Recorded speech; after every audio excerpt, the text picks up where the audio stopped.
Good afternoon, I'm Bakhtiar Asanov and you are watching AnewZ. Let's see the top stories. U.S. Homeland Security blocking Harvard's ability to enroll international students. 2 dead and 8 injured in San Diego plane crash. Turkey to provide Syria with 2 billion cubic meters of gas annually.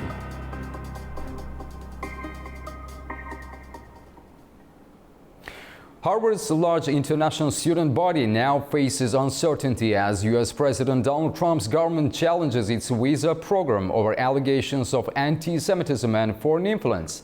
By revoking Harvard's visa privileges, the government says it's demanding greater transparency about foreign students' activities and potential security risks. The Trump administration has revoked Harvard University's ability to enroll international students. Homeland Security Secretary Kristi Noem made the announcement on Thursday, ordering the termination of Harvard's Student and Exchange Visitor Program certification. It means the university can no longer issue visas to new foreign students. Existing students must transfer or risk losing their legal status. Noem accused Harvard of fostering violence, anti-Semitism and coordinating with the Chinese Communist Party.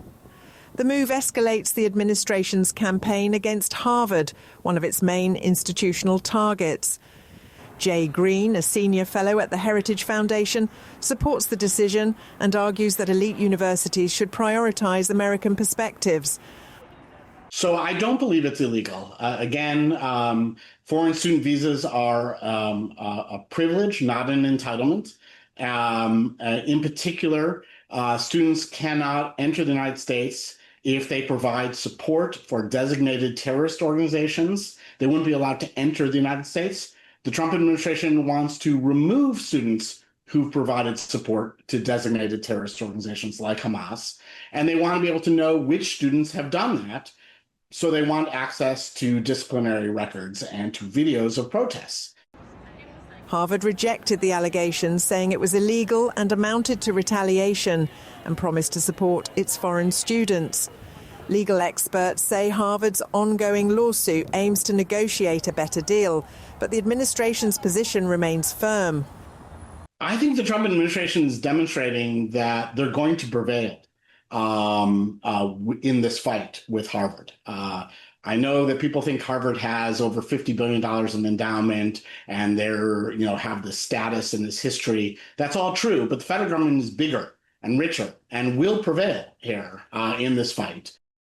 According to the university data, Harvard's international student population for this academic year reached nearly 6,800, making up 27% of the university's total population. A tragic plane crash occurred in San Diego early this morning. The incident, which caused fire and destruction, left 2 people dead and 8 injured. Authorities are investigating the cause of the crash. A small civilian plane crash in San Diego, California, has claimed the lives of 2 people and injured 8 others. The incident occurred in the early hours on Thursday. Some of the individuals are here at the same time. It was dense fog throughout the whole plateau that we had up here. We do have a clipped power line behind us. NTSB and FAA are looking into that to see if that was part of the problem as it came in. They will have a better understanding of that as they do the investigation. Emergency services were dispatched to the crash site shortly before 4 a.m. local time. As a result of the incident, 1 residential home and several vehicles caught fire. So the one permanently destroyed is this one right here behind us. We have damage to multiple homes down to the west of us on the street. That damage will be assessed. Our main concern on that damage, I don't know the full extent of the damage because our job is to preserve the scene so NTSB can come in and do the investigation. We removed everybody from the scene, blocked it off right now. We will have better numbers on the full damage of homes after NTSB comes in and starts doing their investigation. It is just this block right now, but we have a large debris field. The neighborhood where the crash occurred is primarily home to families of service members stationed at various military bases in San Diego. According to officials, approximately 2,300 military families live in the area. A Chicago-born man has been charged in a deadly shooting outside a Jewish museum in Washington, D.C. Elias Rodriguez faces multiple federal counts, including first-degree murder and murder of foreign officials. The victims, two Israeli embassy workers, were gunned down after a diplomatic event hosted by the American Jewish Committee Wednesday night. Authorities say the 30-year-old shouted "Free Palestine" during his arrest and is being investigated for possible hate crime and terrorism links. The victims, Yaron Lishinsky and Sarah Lynn Milgren, were a young couple soon to be engaged.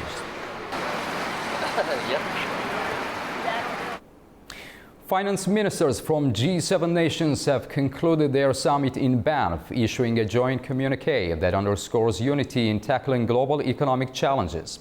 While United States tariffs were not explicitly mentioned, Canadian Finance Minister François-Philippe Champagne emphasized that the discussions were open and constructive. The G7 Finance Ministers Summit in Banff in Canada ended Thursday with officials emphasizing unity in addressing global economic challenges, despite underlying tensions over US tariffs and trade policies. The joint communique focused on combating non-market practices, implicitly referencing China's trade behaviors, and reaffirmed support for Ukraine, including maintaining sanctions against Russia. We had very constructive and productive discussion. We understand that we need to reduce uncertainty in order to increase growth. I think, we went back to basics. For me, this G7 is back to basic, back to the core mission.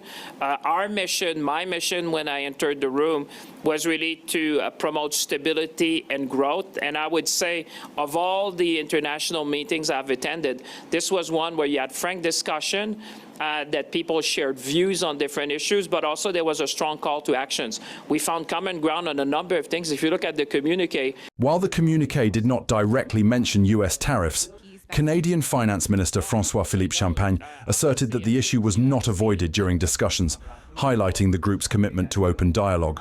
There's no doubt that there's discussion around that policy of tariff by the United States, but I would say there's also a very constructive discussion about what's the way forward that we can adopt and where can we find common ground to tackle other global challenges. Canada is the biggest customer in the United States. I always say we buy more from the United States than China, Japan, the UK, and France combined. So it's quite normal when you meet your biggest customer that there's a lot to discuss, The summit sets the stage for the upcoming G7 leaders meeting in Kananaskis in Alberta on the 15th of June. President Vladimir Putin says Russia is establishing a buffer zone along its border with Ukraine. The move is aimed at enhancing security, according to Putin. The Russian president confirmed the decision Thursday during a video meeting with top officials. The announcement follows Putin's visit to the border region at Kursk and a phone call with US President Donald Trump. Both leaders discussed peace prospects, with Putin thanking Trump for backing resumed talks between Moscow and Kiev. Putin claims the war is now on a path toward resolution, though US sources suggest otherwise. The European Parliament has approved sweeping tariff hikes on fertilizers and farm products from Russia and Belarus. The move aims to curb Russian war funding and protect EU food security. Meantime, Moscow calls the tariff hikes self-defeating. The tariffs take effect from July the 1st. The European Parliament approved significant tariff increases on fertilizers and agricultural imports from Russia and Belarus, aiming to reduce EU dependence on these countries and limit financial support for Russia's military activities in Ukraine. The new measures include a 6.5% tariff on fertilizers, with additional duties escalating from 40 to 45 euros per tonne in 2025 to 2026 to 430 euros per tonne by 2028. An extra 50% duty will apply to certain agricultural products such as meat, dairy, fruit and vegetables. These tariffs are set to take effect on July 1st. EU lawmakers argue that these tariffs will help prevent Russia from using the EU market to finance its military efforts and encourage diversification of fertilizer sources within the EU. However, European farmers have expressed concerns about potential increases in production costs and the impact on food prices. We need to stop financing Russia's war in Ukraine. War is right next to our external borders. Stopping it, it's needed for our safety. Thank you. The present level of imports from the Russian Federation, competing unfairly in the EU market due to gas price differences, is undermining the EU industry. At the same time, it is essential to ensure that the Union farmers have predictable, sufficient and affordable access to nitrogen-based fertilizers, as this is indispensable to the stabilization of the EU agricultural markets. The decision has sparked criticism from the Kremlin, with spokesperson Dmitry Peskov stating that the EU will face higher costs and lower quality fertilizers as a result. Peskov emphasised that Russian fertilizers are of high quality and that global demand remains strong, suggesting that other markets will compensate for the EU's reduced imports. The legislation still requires formal approval from EU member states, which have indicated support for the measures.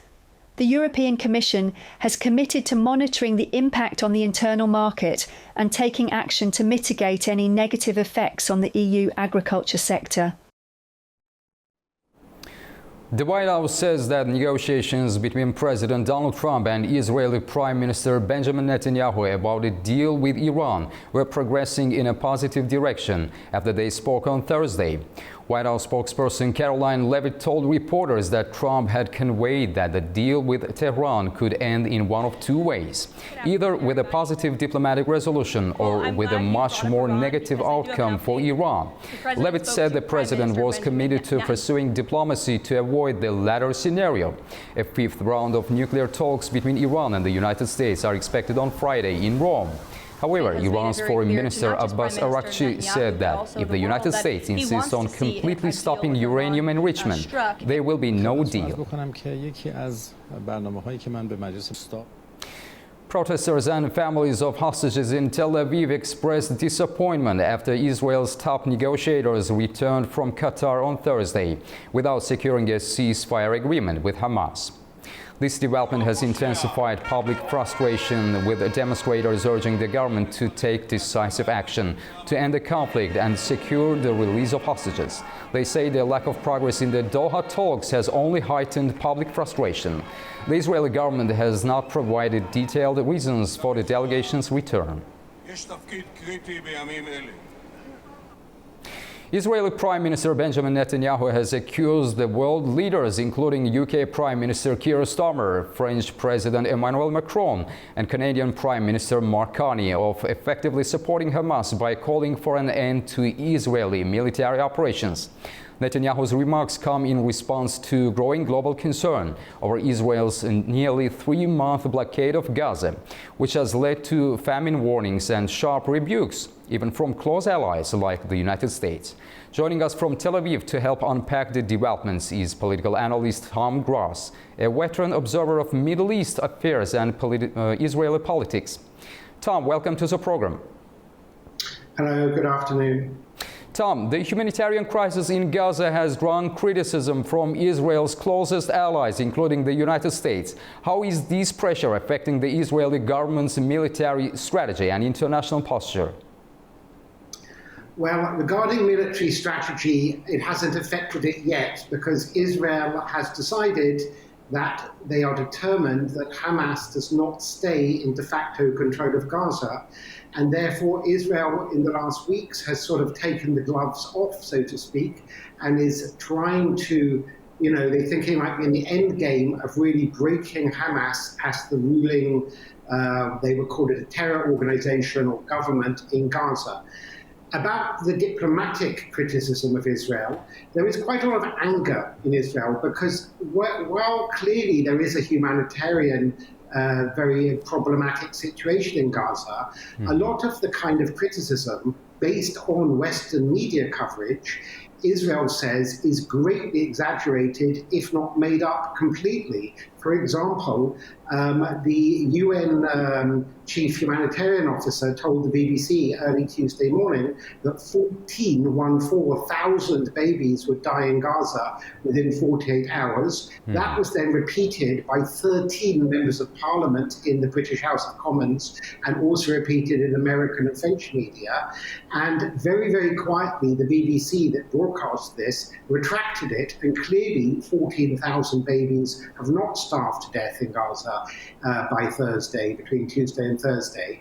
And it follows that the British and French leaders made swingeing criticism of Israel. So whereas there clearly is a humanitarian dire situation, it's not the level of catastrophe that's being described.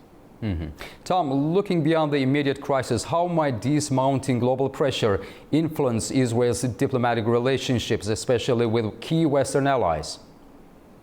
Last night, Israeli Prime Minister Netanyahu made a statement in English, a televised statement addressing the leaders of France, Britain and Canada, essentially saying that when Hamas thanks you, you're on the wrong side of history, by which he means that Hamas put out a statement on their website applauding the criticism of Israel made by the British Prime Minister, the new Canadian Prime Minister Carney, and French President Macron.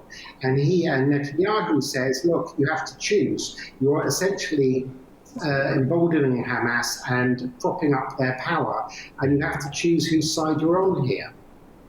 Tom, former Israeli Prime Minister Ehud Olmert recently described the current Israeli administration as a gang of thugs.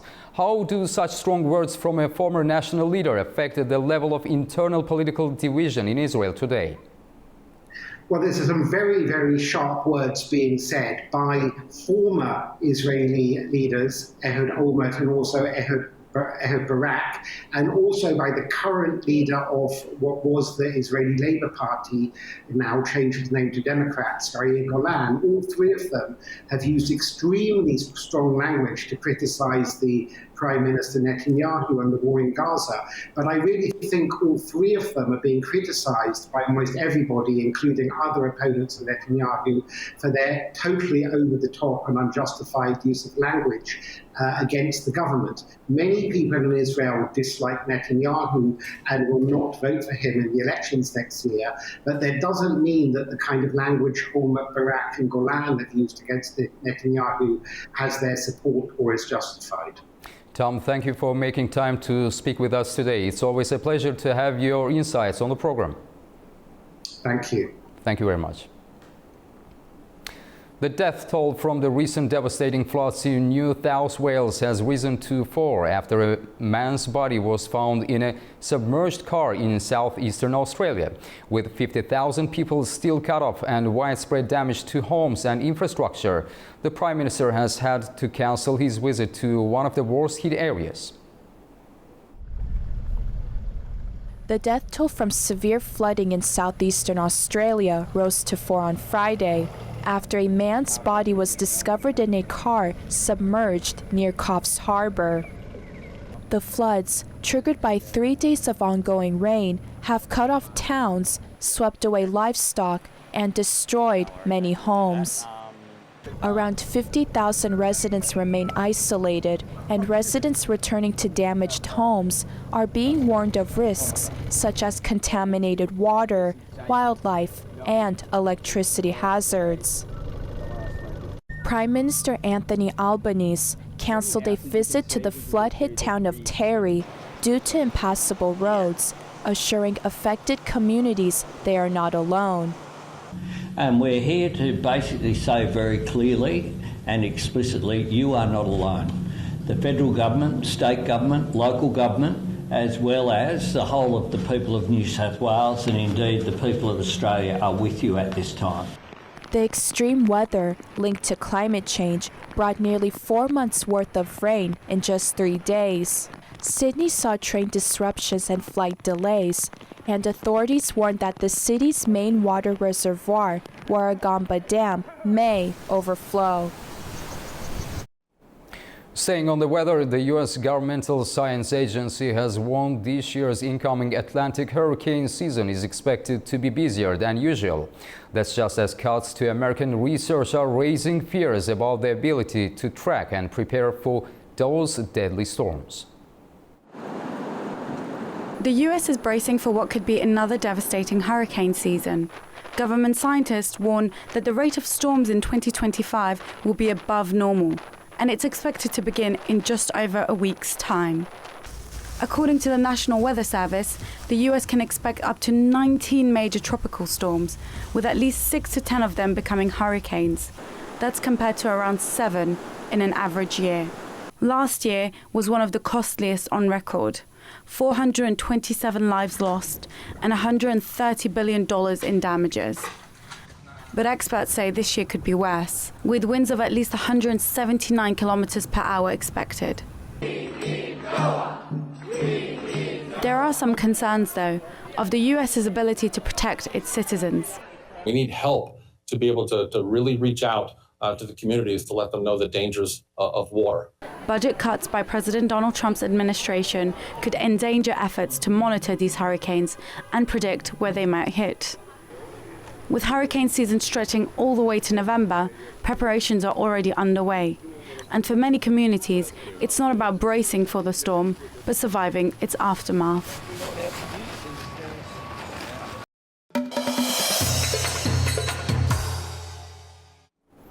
Turkey is deepening its energy and reconstruction ties with Syria. Ankara has announced it will begin exploring natural gas and dramatically increase electricity exports in the coming month to Damascus. The move comes as part of broader efforts to aid Syria's recovery and boost bilateral cooperation in energy and infrastructure. Ankara will soon begin natural gas exports to Syria, totaling 2 billion cubic meters annually. The exports are expected to enhance electricity generation in key Syrian regions, including Aleppo and Homs. It's after Turkey and Syria signed a comprehensive framework agreement on cooperation in energy, mining and hydrocarbons on Thursday. Turkey's Minister of Energy and Natural Resources Alparslan Bayraktar made the announcement at a joint press conference with Syrian Energy Minister Mohammed al-Bashir in Damascus. Biz buraya Halep'e kadar ve Humus'a kadar gelebilecek şekilde yıllık yaklaşık 2 milyar metreküplük. We have also intensified our efforts regarding natural gas. We will soon begin exporting gas that will reach Aleppo and Homs, providing an additional contribution of approximately 1,300 megawatts of electricity generation in the region, with an annual volume of around 2 billion cubic meters. Bir yoğun çalışmayı kendileriyle ve ekipleriyle birlikte yürütüyoruz. The minister pointed out that with the easing of international sanctions, Syria will have access to crucial investment and financing opportunities. Bayraktar added that Turkey is ready to support Syria's development and is committed to working on projects that will improve living conditions for the Syrian people. Ve son olarak şunu ifade edeyim. Burada bugün birlikte imzaladığımız enerji ve madenler alanında The framework agreement we have just signed in the fields of energy, mining and carbon resources constitutes an important roadmap for our future cooperation. Daha farklı anlaşmaları imzalarken bundan sonra daha sık göreceksiniz. Minister al-Bashir confirmed that the natural gas pipeline extending from Turkey's Kilis district into Syria will become operational by June. He added that Turkish firms will play a central role in the mining and electricity distribution sectors, while joint technical units will be established to further cooperation across various energy domains. This renewed energy partnership marks a significant step in regional diplomacy and infrastructure rebuilding, laying the groundwork for broader economic ties between the two neighboring countries. The Azerbaijani ambassador to Brussels and Luxembourg, Wagif Sadigov, said that meaningful and open discussions on political and security cooperation were discussed at the 6th European Union and Azerbaijan Security Dialogue in Brussels on Thursday. The meeting was co-chaired by Hikmet Hacıyev, assistant to the President of Azerbaijan, and Olaf Skuk, Deputy Secretary General of the European External Action Service. This meeting follows recent high-level engagements in Malta, Baku, Brussels and Tirana, underscoring the importance of regular dialogue amid evolving regional and global developments. Georgia has strongly condemned Lithuania's decision to cancel visa-free travel for holders of Georgian diplomatic and service passports. Parliament Speaker Shalva Papuashvili called the move a gross and legally unfounded violation of the 2010 EU-Georgia visa agreement. He stressed the need to respect international commitments, benefiting top officials and ordinary citizens. Meantime, Lithuania has ordered its foreign ministry to notify European Union and fellow member states within 5 days. Earlier this month, Estonia took the same step. Armenia's shadow economy grew sharply, with hidden business turnover rising by 84 billion drams, or about $220 million. This amounts to a 146% increase compared to last year. Edward Hakopian, head of Armenia's State Revenue Committee, said this caused the government to miss out on $110 million worth of taxes, 80% more than in the same period of 2024. He added that tax inspections were done at fewer businesses this year, but authorities still uncover $170 million in unpaid taxes. Uzbekistan has set an ambitious goal to welcome 15 million tourists by the end of this year. The plans were announced during a video conference chaired by President Shavkat Mirziyoyev. Officials say easing travel rules and expanding international partnerships will be key to reaching that goal. Uzbekistan is preparing to simplify entry rules for citizens of Russia, Kazakhstan and Azerbaijan. Under the new plan, travelers from these countries could soon be allowed to enter Uzbekistan for up to 30 days using only a national ID card. For children, a so-called kinder passport would serve as a valid travel document. Currently, this simplified procedure applies only to citizens of Kyrgyzstan. The agreement between Tashkent and Bishkek came into force in 2023, making Kyrgyzstan the first country whose citizens can enter Uzbekistan using ID cards. The new measures are outlined in a presidential decree signed on May 15th. The document instructs the Minister of Internal Affairs to begin negotiations with Russia, Kazakhstan and Azerbaijan within the next 3 months. The decree also includes a proposal to introduce a visa-free regime for US citizens, allowing them to stay in Uzbekistan for up to 30 days. At the same time, the government plans to hold talks with Washington on easing visa restrictions for Uzbek nationals.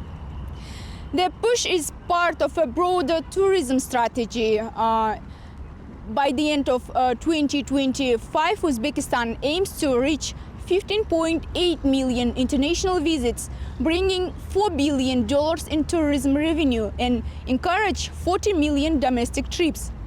Nearly 400 new tour operators are also expected to launch across the country. And starting June 1st, travelers from Bahrain, Kuwait and Oman will also be allowed to enter Uzbekistan visa-free for up to 30 days, a step toward closer ties with the Gulf region. Tourism numbers are already rising. In April alone, more than 1 million foreign visitors arrived. And in 2024, Uzbekistan hit a major milestone, over 10 million international tourists in a single year for the first time. Fariza Kalimurzina, AnewZ, in Almaty, Kazakhstan. That's all we have for now. Thank you for watching and stay tuned to AnewZ for more updates.